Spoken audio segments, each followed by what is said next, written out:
Hi, friends. Welcome to Beautifully Bookish Bethany and my next anticipated reads of 2024 live stream. We're going to be talking all about romance today. This is going to be your contemporary romance, your historical romance, your fantasy romance, or romantasy. And I am going to tell you this is very heavy on the queer titles. A lot of sapphic romance in here. I've got 37 books I'm going to be covering. I started a couple minutes late because one of the children was dragging their feet getting shoes on, but we are here. Hi, everybody. Hello, welcome. Hey, Malka. Glad that worked out. Hi, happy holidays. Anybody celebrating? I hope you've had a great time. Yeah. Hello, everyone. Oh, I'm so glad people are here.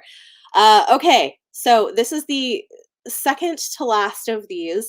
I do have one more that'll be coming before the end of the year that's going to be horror mystery thrillers, so look forward to that. And quick note before I get going. Hi. Um, I am very excited that I finally have live the January installment of this multimedia kind of choose your own story project that I'm working on. So it is available for free this month, the first month, to all of my patrons and channel members. And then otherwise, like the highest tier patrons will have it included in their membership, but otherwise you can find it on my Ko-fi. So link is down below if you want to go and check it out. I'm really excited about it. If anybody in here has tried it yet, let people know. Let me know what you think. It's been an experiment, but it's really fun. You kind of there's a written part and then a hyperlink to a video depending on what choices you make. And the story you'll get a full story arc by the end of the year. Hello, welcome. Hi. And there's a reading challenge at the end of every month, also depending on the choices you make. So if you're interested, go check it out. It's something I'm trying out. It's kind of experimental, but I'm excited about it. Yeah. All right. Hi, welcome. I'm so glad you were able to make one. Hi, Emily. Oh, it's so good to see everybody. Okay, so with that said, let's go ahead and pull up 2024 anticipated romance releases. Mm. Disclaimer, as per usual, these dates are as of the recording of this video, or even really as of me making this list. They are subject to change. This is not all the romances coming out. These are the ones that are on my radar. I may or may not read all of them, but these are the ones that I'm interested in potentially reading. Some of them I'm definitely going to be reading. But some of the dates may change from publishers, so do your own research if you're watching this later on. And I'm sure there will be more books that will get released further on in the year. So, hey, Bronwyn, welcome. All right. So, we're going to go in chronological order, but first, we do have one book that we are maybe getting next year, but there's not a known date for it. And then we're going to go in chronological order. So, at some point, we may possibly get Make the Season Bright by Ashley Herring Blake, which would be a holiday rom-com about two women who make a Christmas sex pact, which I would be very excited about. She's the author of Delilah Green Doesn't Care. I really enjoy her books, so if we do get a holiday romance from her, like a sapphic holiday rom-com, I would be thrilled. That sounds amazing. So, hoping that we do in fact see that, but there's no date or cover or really much information on that yet. So we'll have to wait and see. No, this is not in fact a signed contract that I will read every book. Definitely not. Okay, January. We've got a few books in January. First is A Fragile Enchantment by Alison Saft. This is, I think, YA, a romantic fantasy of manners with a magical dressmaker who had chemistry with a royal groom. It's a gorgeous cover. It sounds like fun, and I think I actually have this author on this list twice, so I'm interested. Then this is coming out January 2nd. Then on January 9th, we have Don't Want You Like a Best Friend by Emma R. Albin. This is a queer Victorian romance that they're pitching as lesbian Bridgerton meets The Parent Trap. I am intrigued. Sounds like fun. All right. Then, finally, I think we're actually getting a new Tessa Dare book. This book has been talked about for years, and I didn't know when it was happening, but it looks like we are genuinely finally getting it on January 15th. So, this is The Bride Bet, the final book in the Girl Meets Duke series. And I'm really excited about this. I know Tessa Dare had had some health things that had made it difficult for her to write. So I'm really pleased that we're finally, finally seem to be getting another book from her because her historical rom-coms are really fun. Um, then on the 16th of January, we are getting Midnight Ruin by Katie Robert. This is the next book in the Dark Olympus series. I did not, of course, I didn't write down which characters this is following. These are fun. They're kind of like a slightly speculative, mostly contemporary, spicy take on Greek mythology. So this one, it looks like it is Eurydice, Charon, and Orpheus, and I'm sure it's going to be super messy, which will be fun. Um, oh, good. Yeah, both of those books do look really cute. The Sapphic one looks great. I love the Girl Meets Duke series as well, and Kate, it looks like we are genuinely getting it. You can like pre-order them. I think we're really getting it in January, which is so exciting. Yes, yes, we can finally finish the series. We've been waiting a long time, I know. So that's exciting. Moving on to February, there's even more. We have The Absinthe Underground by Jamie Pacton. I love this cover. It's very like 20s inspired, which is gorgeous. This one has been pitched as Moulin Rouge meets Holly Black in a thrilling sapphic friends to lovers romantasy. I told you there's going to be a lot of queer books on this list, so I wasn't kidding, but this sounds so good. I love the cover. Um, Moulin Rouge meets Holly Black. I mean, this is so fun. Okay, so then we have on February 6th, Who We Are in Real Life by Victoria Coops. This I have as an advanced copy on NetGalley. It says fans of Rainbow Rowell and Casey McQuiston will fall for this story of tabletop gaming, romance, and epic campaigns, both in-game and IRL, which sounds delightful. So I'm guessing we're getting like an in-game romance and an IRL romance. I love the nerdiness. It sounds so fun. Yes, I'm also very excited for this. The cover is really fun. Yep. And then on the 6th, we also have When Grumpy Met Sunshine by Charlotte Stein. This is a steamy opposites attract romance with undeniable chemistry between a grumpy retired footballer and his fabulous and very sunshiny ghostwriter who is plus size. I think this is a really cute cover. I also have this on my radar because somebody I follow on TikTok loves her erotica, her self-published erotica, and I think this is her first traditionally published book. So really interested in that. Yes, Absinthe cover is very okay. Alphonse Mucha from the 20s. Yeah. So those all look good. Then Who We Are. It is a novel. It is not a graphic novel. It's a novel, but I think it's from an indie press or self-pub. I'm not sure, but I think that's why the cover is giving those vibes. But it does kind of look like that. All right. On the 13th, I have this one pre-ordered, the next book from Olivia Dade, At First Spite. I really love her contemporary plus-size romances. I think they're really well done. This one is a sexy rom-com about a woman who buys the town's famous spite house, only to realize that the infuriating man she can't stand lives right next door, and their unwilling proximity might spark something neither of them can ignore, which sounds delightful. He looks kind of silver foxy to me based on the cover. So I'm wondering if this one is, an older character. And this is the first book in a new series, the Harlot's Bay series. So I love her. She's wonderful.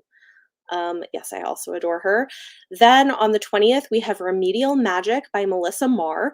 This is pitched as The Magicians meets One Last Stop in the sapphic fantasy romance about an unassuming librarian who has fallen in love with a powerful witch, has discovered that she is a witch, and must attend a magical community college to learn how to save her new world from complete destruction. I mean, just give me all the tropes. That sounds like so much fun. Love it. And then on February 27th, we have Lore of the Wilds by Annalee Sabrana. This one is a fantasy romance with the Fae and I think a love triangle by a Black author.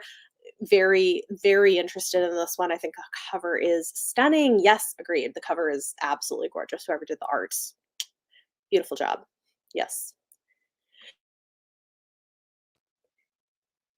All right. March. Let me scroll down in my notes a little bit. All right. So many books, y'all. This is how it is every year, though. All right. First up, March 5th, we have This Could Be Us by Kennedy Ryan. This is the sequel to her last book. The name is escaping me, but it's set in the same world with a side character. This one is about a woman grieving a relationship and then entering a forbidden romance. So if you like a forbidden romance trope, this might be one for you. Kennedy Ryan likes to do pretty hard hitting books, but they're always really well done, in my opinion. Also on the 5th, we have a YA sapphic romance that looks adorable. The No Girlfriend Rule by Kristen Randall is pitched as Julie Murphy meets Casey McQuiston in this unforgettable queer romance about a teen girl whose foray into fantasy tabletop role playing brings her new confidence, true friends, and a shot at real swoon-worthy love. So this one also has fat representation. So if you're looking for that, I think this looks really cute. Here for Kennedy Ryan, need to read her back. Yeah, her backlist. I need to read more of her backlist myself, but what I have read, I have really liked, even though it always like kills me and it's like very emotional. So yeah. Okay. Um, this series is super, super delightful, the Mead Mishap series, and it got picked up for traditional publication. I think these are hilarious. They started out as self-pubbed books, but on March 5th, we're getting That Time I Got Drunk and Saved a Human by Kimberly Lemming. And this one, like if it fits your sense of humor, it's really good. When a spirited young woman with a penchant for adventure finds herself locked away in a dragon's tower, she realizes that fate has a peculiar sense of humor when it comes to her romantic prospects. In this laugh out loud fantasy rom com, I've really enjoyed the other books in the series. I do plan to read this one. Yes, tabletop games are having a moment. I love it, especially for the romances. Love this. I'm getting all your all your TBR picks. Yeah, No Girlfriend Rule sounds cute. Then March 12th, we have Just Another Epic Love Poem by Parisa Akbari. This is interesting. It's a little bit of a more literary romance, but YA, and it's got a mix of poetry and prose. Best friendship blossoms into something more in this gorgeously written queer literary romance. So I'm planning on reading this one as well. Yes, continue that time. That series, the series is really fun, and they're getting new covers and a new installment. Then we have April, and there's quite a few in April. Some of these are YA. The first two of these are.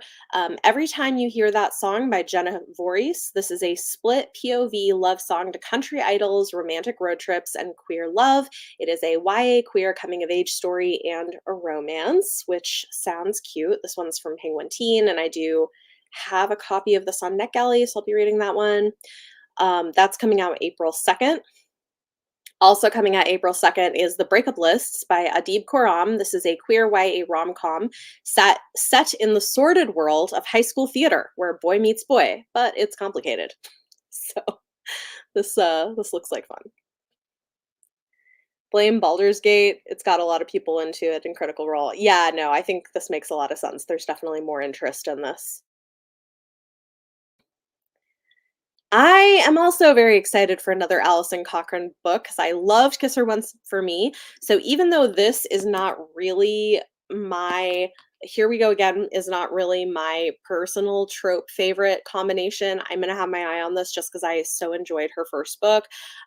So this one is a new queer rom-com following once childhood best friends forced together to drive their former teacher across the country. This one it gives YA vibes, but it's not YA. I feel like it's just the art style. I don't know.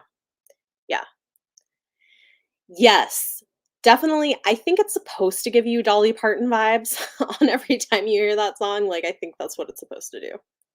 Yes, all the queer books. I It's funny when I was making this list, I was like, "Man," like, I would say the majority of these are queer books. I didn't do that on purpose, it's just, like, the stuff that's caught my eye, so you're welcome.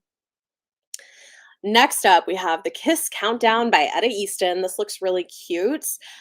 This says, with 3 months until liftoff, a struggling event planner and a sinfully hot astronaut must decide if their fake relationship is worth a shot at a happily ever after. This one is a black romance, and it sounds like a lot of fun. That is coming out, April 9th. Then April 16th, we have Late Bloomer by Maisie Eddings. This is another sapphic opposites attract romance. This one is YA. I think it's YA. Not 100% sure, but I think it is. Oh, maybe it's not. Maybe it is adult, but like new adult. I don't know. Anyway, you can probably look it up. April 23rd, Fake It Till You Make It by Sierra London. This I want to say is a debut, but I'm not 100% sure on that. A small town romance where a burned by love veterinarian arranges a fake partnership with a down on her luck city girl in order to save his family business. It's a cute cover. It looks fun. Two more for this month. On the 25th of April, we have A Letter to the Luminous Deep by Sylvie Cathrall, a whimsical epistolary fantasy set in a mystical underwater world with mystery and heartwarming romance. This is such a pretty cover. It looks like we're probably going to get kind of a cozy book out of this, which I am loving these days. So, really interested in that. And then on April 30th, we have Truly Madly Deeply by Alexandria Belfleur. Fiance Farce was one of my favorite books I read this year, so I'm definitely interested in this one. Sparks fly when a lovelorn romance novelist and a divorce lawyer who has sworn off relationships agree to co host a podcast series offering dating advice to viewers. Looks fun. Yes, Late Bloomer looks fun. And yeah, Letters to the Luminous Deep does sound really good. I'm very interested in that one. Definitely check Fake It Till You Make It and these last two books. Awesome. Yay. Okay, moving on to May. We're actually getting through these much faster than I thought we were going to, which is not a bad thing. Yes, the cover for the Bellfleur cover does look very similar. I wouldn't be surprised if it's done by the same artist, which I like it. Why does the song remind you of a song from Savage Garden? I feel like that's probably intentional, right? It's got to be. Yes, 2024 really said, "Let's take all the romance and make it gay." What a time to be alive. Truly, truly. Like I mean, I'm sure there are plenty of things coming out that are not, and I'm probably giving you a skewed perspective because this is like what I'm interested in. But yeah, there's so much. I love it. All right, moving on to May. Um, May 14th, we have The Honey Witch by Sydney J. Shields. I am here for all the cozy fantasy romance, please. This one is a sapphic fantasy romance. The Honey Witch of Innisfree can never find true love. That is her curse to bear. But when a young woman who doesn't believe in magic arrives on her island, sparks fly. Look at that cover. It's giving me all the cozy cottage core vibes. I'm loving it. Yes. This one, and I think this one is coming out from Bramble. I might be wrong about that, but I don't know, maybe it's Orbit. No, no, no, no. This one's from Orbit. I'm kind of a fan of the fact that these fantasy imprints are hopping on the romantasy train and giving us some of these cozy fantasy romances. I like it. Then May 14th, we have Waiting for Friday Night by Synithia Williams. This is the third book. We don't have a cover or much of a description yet, but it's the third book in her current contemporary romance series. She writes Black love romance, and this one takes place in the South. I haven't actually started the series yet, but I want to. I read her whole last series and it was great. Honey Witch sounds awesome in cottagecore. It totally does. Yes. Love it. Okay. And more gay romance. More gay romance for you, y'all. May 21st, we have Here for the Wrong Reasons by Lydia Wang and Annabelle Paulson, which sounds really fun. This is a lesbian rom-com where two dating show contestants vying for the affection of the leading man fall head over heels for each other. I love this. I've read a setup similar to this that's YA, and I was a fan. I definitely want to read this one. It looks fun. And then on the 21st, we're also getting Second Night Stand by Corellia and Faye Stetzwaters.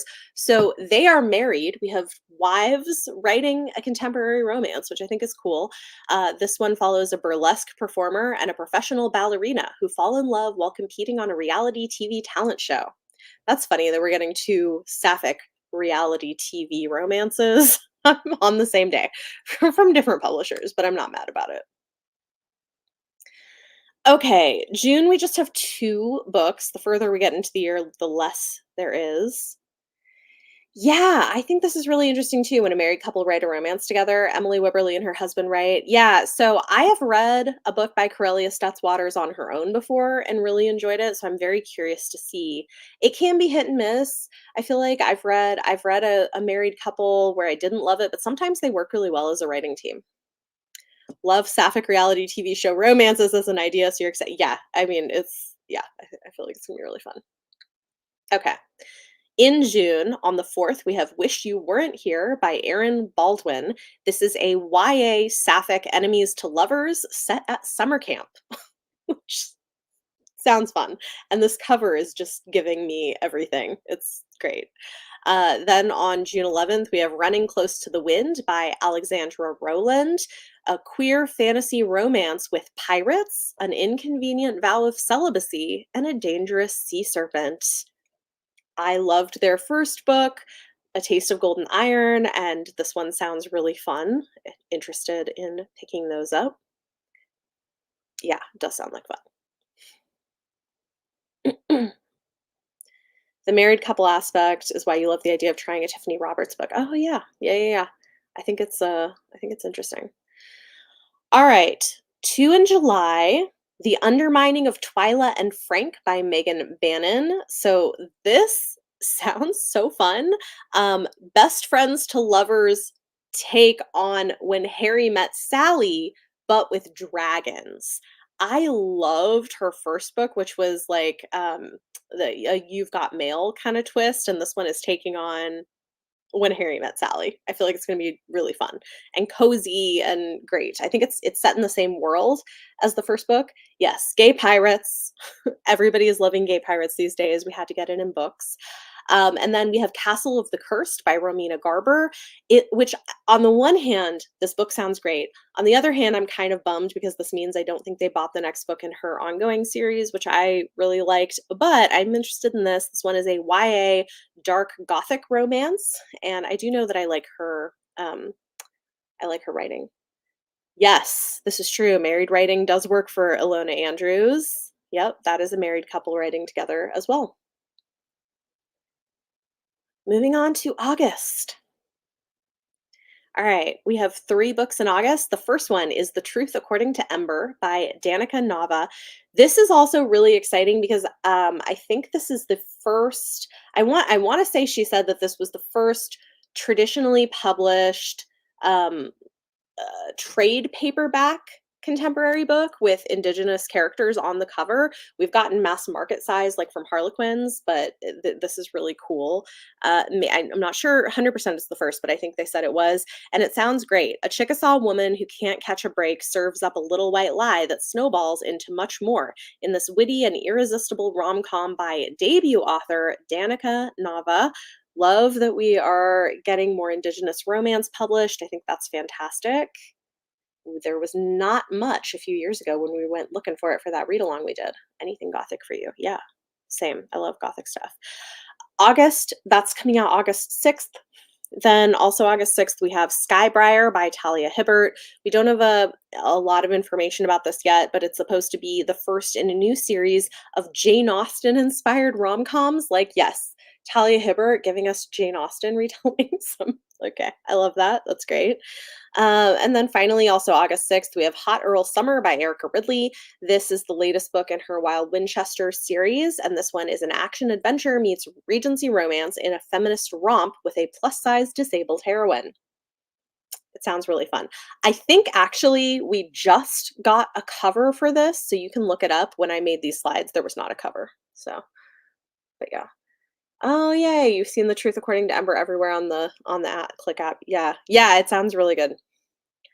Traditionally published indigenous romance, yes. Yeah, no, and there are a few other traditionally published people, but most of them are in, like, mass market size. Robin Covington has done some for Harlequin, but yeah, we're starting to get a few, and that's very exciting. September, we're drawing near to the end. I think I only have 3 books left on my list, so 2 in September, A Witch's Guide to Magical Innkeeping by Sangu Mandana. This is the sequel to Very Secret Society of Irregular Witches, or a companion novel. It looks cute and cozy. Again, give me all the cozy fantasy romance. I love it. An enchanting novel about a witch who has a second chance to get her magical powers and her life back on track. And there's a fox. Like, does she have a pet fox? I love this. And then on September 17th, we have A Dark and Drowning Tide by Alison Saft. This is where a sharp tongued folklorist must pair up with her academic rival to solve their mentor's murder in this lush and enthralling sapphic fantasy romance from the New York Times bestselling author of A Far Wilder Magic. So, I mean, this looks very sapphic to me, so I'm not surprised. It sounds great. Clock app. Oh, yeah, yeah, yeah. I got you. So yeah, both of these look great. I love the covers. I should count. I haven't counted how many of these are queer, but it's a lot of them.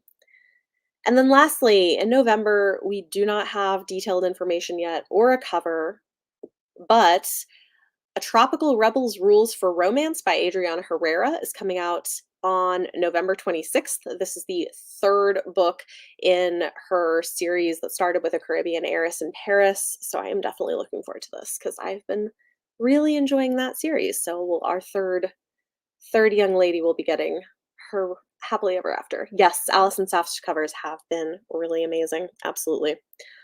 So yeah, those are all of the 37 romances that are on my radar at this point for 2024. There's a lot of really good ones. I am so curious to kind of like go through and count up how many of these are queer because I feel like a lot of them. Let's do this. If anybody wants to stay for it, I'll do one, two, three, um, four, five, six, seven, eight, nine, 10, 11, 12, mm, 13, 14. Oh my god, it's so many. 15,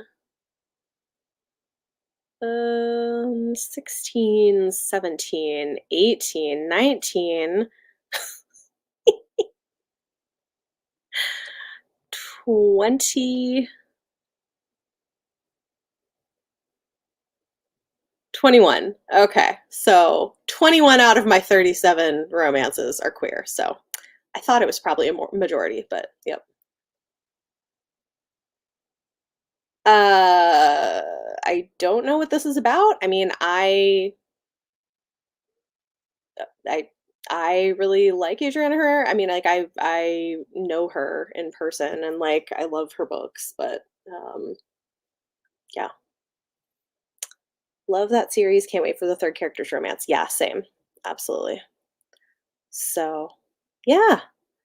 And also, yeah, I don't know. I don't know what things you've heard, but as far as I know, like everything I know about her and all my experiences with her have been really positive, and I know she also works as a social worker helping with like victims of domestic abuse and stuff. So she's done a lot of really good work and I love her books. But all right. So yeah, those are all of the things and a lot of queer things.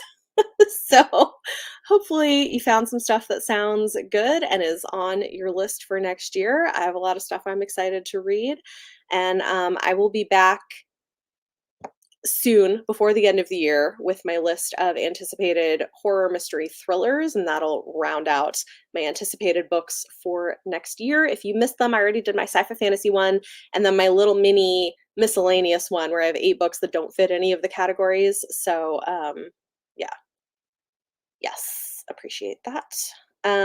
Okay, so again, As I mentioned at the beginning of this, if you are interested, you can now get access to the January installment of this like choose your own story interactive adventure thing that I'm writing for the year. So if you're interested, it's available for free to patrons and channel members for the first month, or you can go find it on Ko-fi, and the links are down below.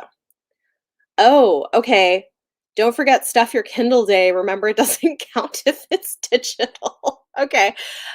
So yeah, if you're interested, I don't see this is the thing. Go check out Izzy always has great content from Happy for Now for Stuff Your Kindle Day. I don't really read a lot digitally except for ARCs, but she does mostly digital reading. So she's a really good person to go to for that.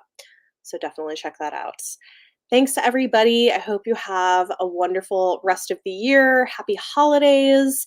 And I will see you again later. Have a great night. Bye.